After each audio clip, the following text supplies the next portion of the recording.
I have a question, Stuart. Um, what is happening with all the Kriyas? Should we be striving more for a smooth flow of the energy and eliminating the Kriyas over time? The Kriyas will eliminate themselves once the blocks inside you are broken down. I wouldn't start doing that. You'll, the meditation will become something in your head. Just let the Kriyas do their work, and they will unblock you, and then basically they'll, I don't know if they'll completely stop, but they will get pretty minimal. Thank you. You're welcome. Does anyone else have a question they would like to ask?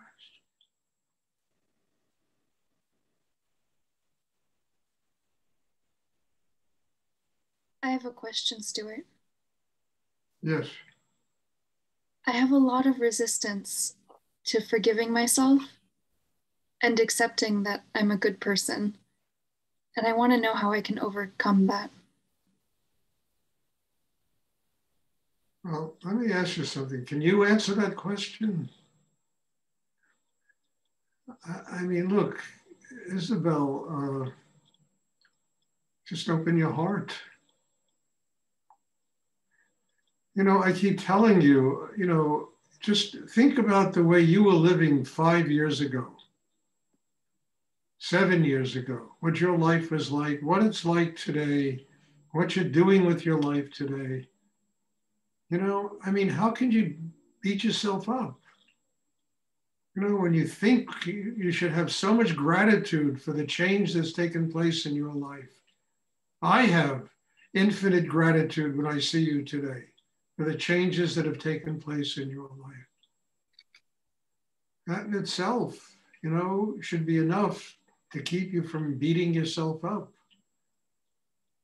from not being worthy. That's all it is. And it's a matter of opening your heart and just feeling grateful for the life that God has given you. And I think God has given you an amazing life. It's like a lotus flower coming out of muddy water. It's exactly what it's like. And you not finding that self-worth, not being grateful for how far you've come in your life, it's a disservice to higher energy in the universe. What you're talking about now are patterns that you lived with when you were much younger. I wouldn't say when you're young, because you're pretty young now. When you were much younger. And why do you keep pulling them up? They're just things of the past. Let them go. Be grateful for what this amazing world that you have been given in the last 5 years.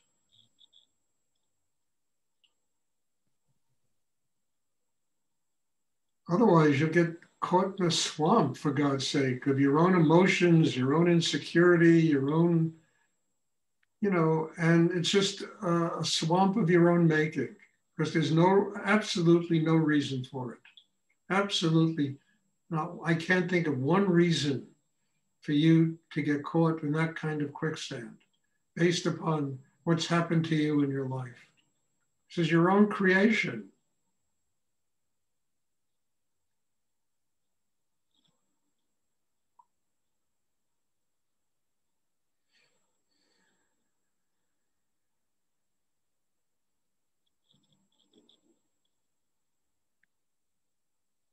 And being your own creation, you can certainly change it, When I see you, I see Eliza Doolittle in My Fair Lady, it's amazing.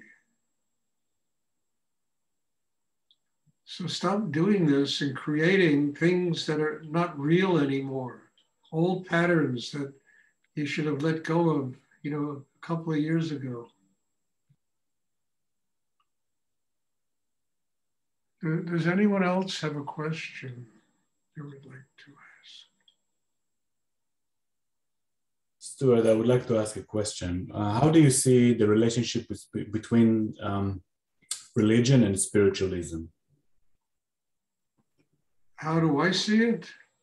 Yeah, I always believe that religion is the politics of spiritualism.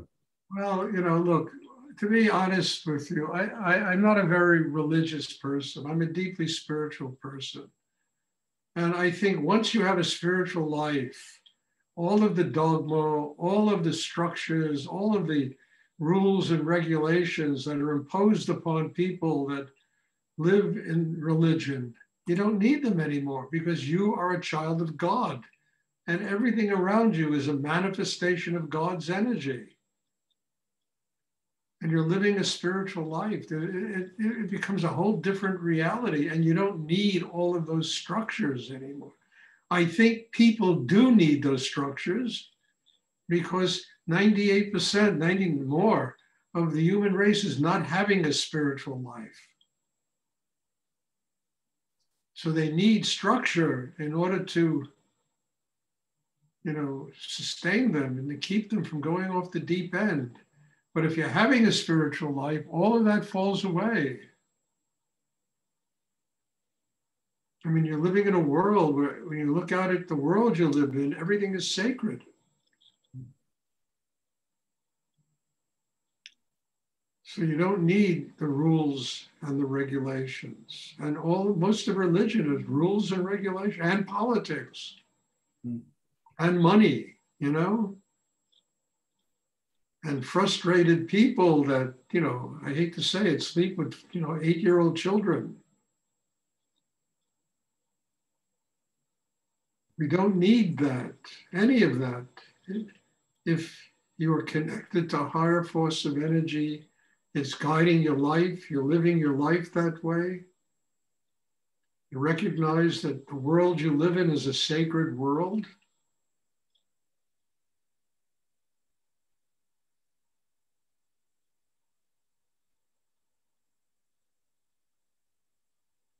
And I'm not putting down religion because I think religion is a very important factor in this world. As I said just before, it really gives people rules and regulations to live by that maybe keeps them from going off the deep end. So it's an important factor in the world. But once you have that inner life and you connect it to spirit, and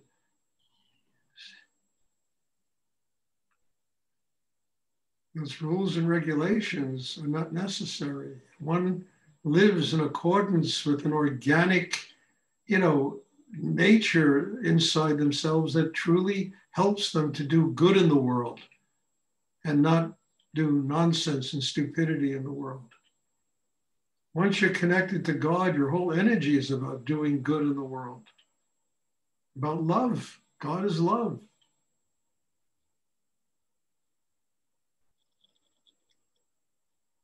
So I'm not a big fan of religion, although I'll repeat it again. I think it is a very essential ingredient in life because most people are not having a spiritual life. So they need some structure. And I can't put them down for that. It's, just part of the world.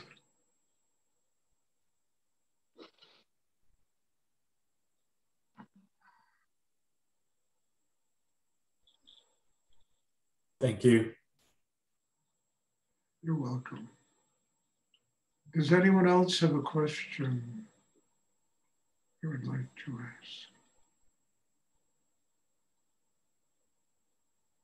ask? I'll ask you about keeping the heart open. Talked about keeping the heart open and noticing the growth and all the benevolence of an individual. But could you talk about keeping the heart open for individuals, maybe close relatives or close people to us that are not actually benevolent, that are causing hurt or harm that's kind of blatant, and about keeping the heart open with respect to those individuals? Look, I mean, to me, one of the greatest things ever said was said by a deeply spiritual being who is probably the greatest teacher, one of the greatest teachers, the Buddha. Forgive them, they know not what they do. And if you do forgive people, you'll have to keep your heart open. And I think that's an important factor. Forgive them. Most people, they do nonsense. They have no idea what they're doing. It's unconscious. It comes out of anger, unhappiness. It comes out of resentment, jealousy. They know not what they do. And we have to be big enough to forgive those people. I mean, man, I've had to forgive people that have done shit to me that I wouldn't even, I'd be afraid to even talk about the kind of stuff people have. And then I would go up and I would go to Rudy and Nietzsche. He said, the only way to get free of this is just forgive them and move on in your life.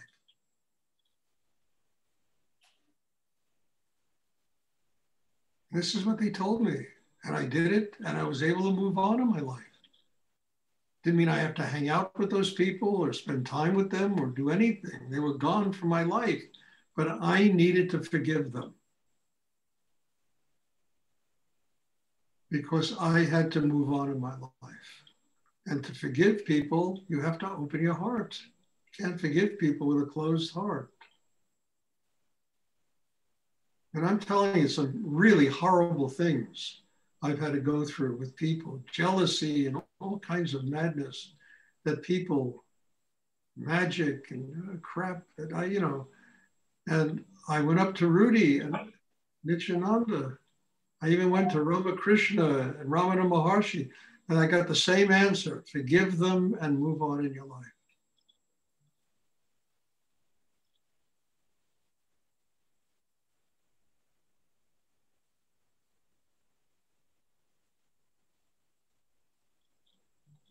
And you got to do it for yourself. Forget them,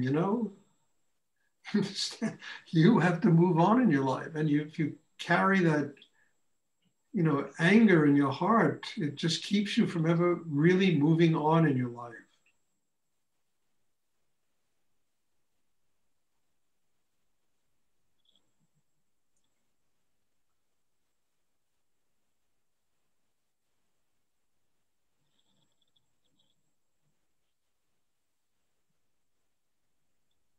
Well, it's not easy to do, but it's certainly, your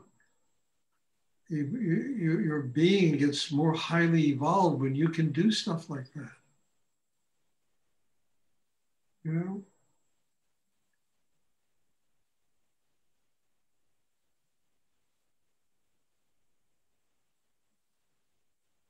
Does anyone else have a question you would like to ask?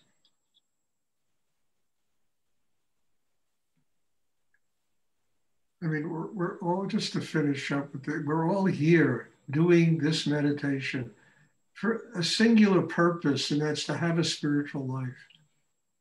And to have a spiritual life, we have to learn, how to take steps on the ladder. And one of the biggest steps is learning how to forgive people.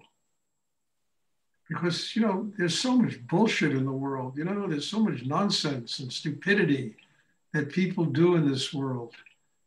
And if you don't forgive people, you're going to walk around with a lump in your heart, that's going to make you really unhappy the rest of your life.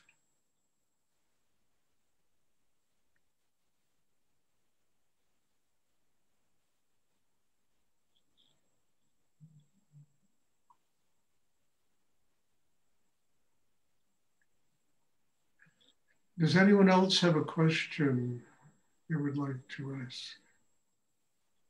I mean, I had to learn how to do this, trust me, the hard way. But I learned it as a matter of survival, of being able to move on and move forward in my life without anger at people for the stuff they did.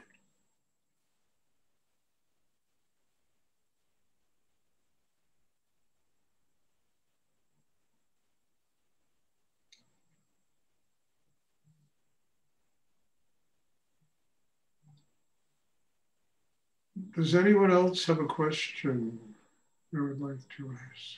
Excuse me, Stuart. Going back to what Wendy asked you, do you have to forgive yourself first before you can forgive others fully? Yes, Yes, look, you're not going to be able to forgive anyone else until you learn how to forgive yourself.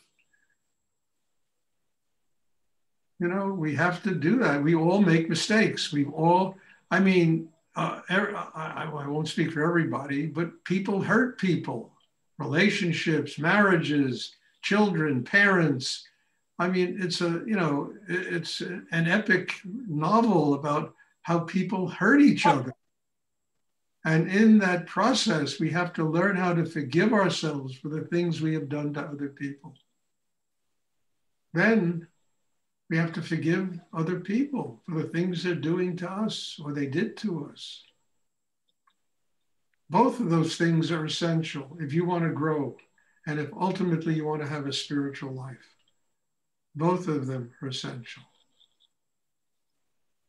I mean, I used to have students come to me and tell me about their parents having abused them and raped them and all kinds of stuff. And I used to listen and listen. And finally, I would say, look, you got to move on in your life. You know, you have to learn how to forgive them. Forgive them. They truly, you know, people that know and live consciously don't do things like that. They know not what they do. It's just brilliant. I mean, it's got to be one of those brilliant things ever written. Oh, how can I do that? Look, you're going to be miserable the rest of your life. You want to be miserable the rest of your life? Get big enough to forgive. Doesn't matter. They did something. Okay, it happened 20, 30 years ago. Let it go.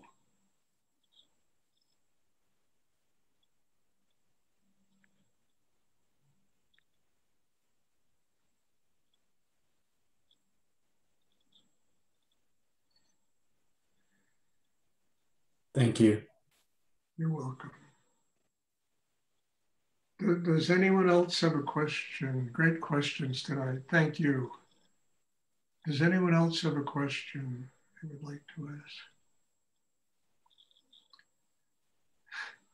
It's been a busy day for me, I'll tell you.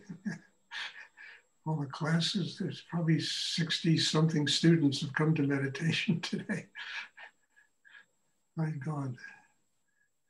And I'm very grateful for it. You know, it means I have to grow. I have no choice but to grow and expand in myself. I mean, I remember when somebody asked Rudy that, I said, well, what happens if all these people show up? He said, I'll just have to get big enough to fit every one of them in my heart. I mean, that to me was profound, you know?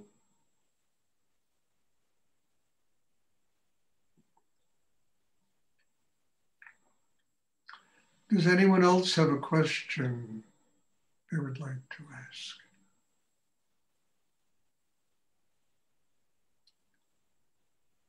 Okay, well, God bless you all. Again, thank you for really being involved in this. And there'll be a class tomorrow evening, and I'm looking forward to seeing everybody. And bless you. Thank you. God bless you. Thank you, Stuart. Thank you. Love, thank you. Good night, Stuart. Bye. Thank you. Great class.